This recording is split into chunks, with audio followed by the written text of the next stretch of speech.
thank you for that nice introduction. Ken Ullman is such a great visionary for Howard County and for the state of Maryland. And he mentioned that I'm the comptroller, and I do love being your comptroller. I get to show up at work every day with a smile on my face, and right outside my window is a statue of Louis Goldstein, who was appointed during the Revolutionary War as comptroller. And then William Donald Schaefer was my predecessor, and I get to follow in these great Marylanders' footsteps. And we're trying to do things a little bit differently. And Ken mentioned that he wished he'd had a financial literacy course at high school. My wife, when I got elected, since I'm now the chief accountant also of the state, she gave me one of those yellow books, Accounting for Dummies, and said, would you please learn some of these things and these principles? But we have so much to benefit from despite this economic downturn. It allows us to kind of go back to our basic values that we all had growing up, where we were, we appreciated frugality, we appreciated living within our means. And I think if there is a silver lining to this economic calamity, it's that we're going to bring back some of those values that we all knew and we've kind of grown away from. I particularly want to thank Ken, before I forget, for his Healthy Howard initiative. This is exactly the kind of forward-thinking, cutting-edge program that is going to try to do more with less, get better results with more efficient spending of taxpayers' dollars.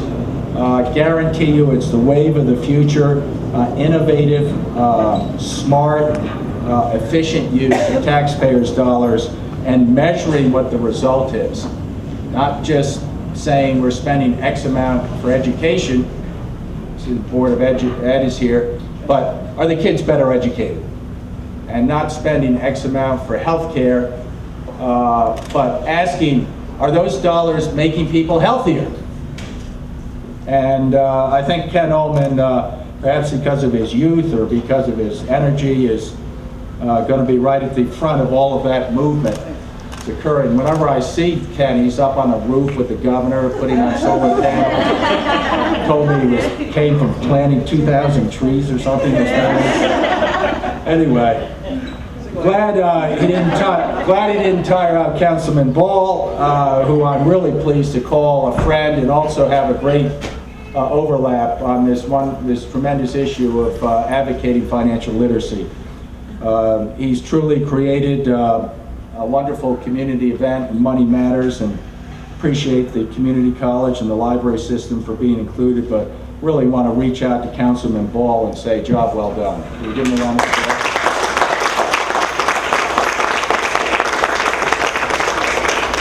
And just briefly, as comptroller, I get to see the impact of this recession. We're processing 3 million tax returns, lots of them, for the first time in my 4 years in office, now have little personal handwritten notes from Marylanders saying, dear Mr. Comptroller, I've always paid my taxes on time. I can't do it this year. I mean, it just tears at your heartstrings to read these little notes that people are putting in. And I think, obviously, that's resulted in a write-down of revenues at the state level, billions of dollars, and the county is feeling that. And I'm urging Ken to give the community college a little bit more money. No, I'm only kidding.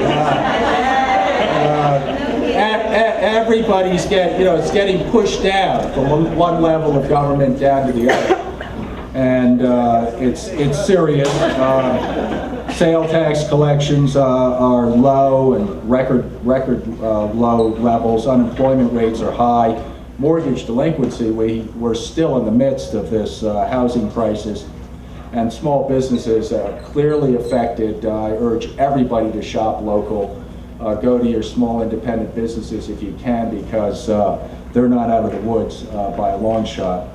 But what I'd like to just mention is that as important as our government budgets are, much more important is the economy, because that's where everybody's really feeling the impact. And home values have dropped. It's had a big impact on people. Folks' college savings plans have dropped a lot, their stock portfolios. People that have lost jobs, you know, we just can't be too empathetic and too sympathetic with the fact that there's so much negative impact out there in the economy. You know, I try not to give a pep talk because I think people understand that when the pundits say that recovery is coming and it's happening, it's going to take a while. It's going to take 1 to 2 years for us to dig out from this blizzard. And in that, people are still going to continue to lose jobs and homes and financial security. I happen to believe that financial literacy would have been a huge help to many Marylanders who are suffering right now.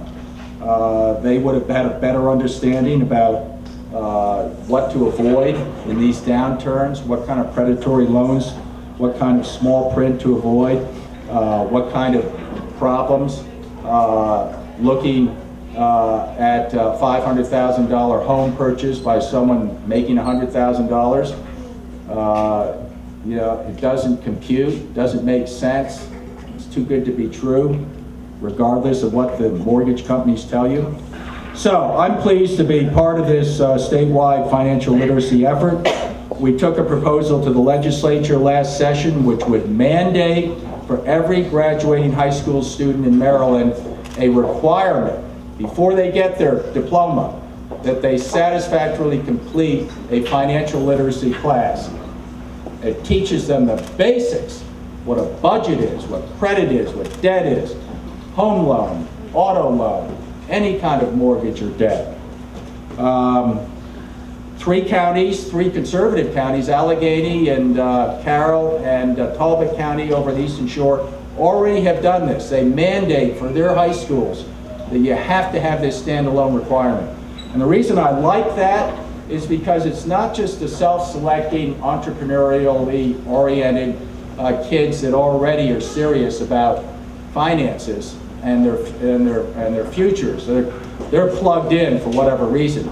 It's the 99.5% of the rest of the students who are completely clueless about finances, who need the benefit of that course.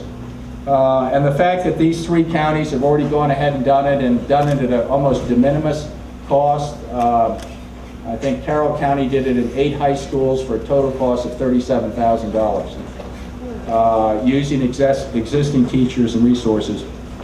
That's what I think we need.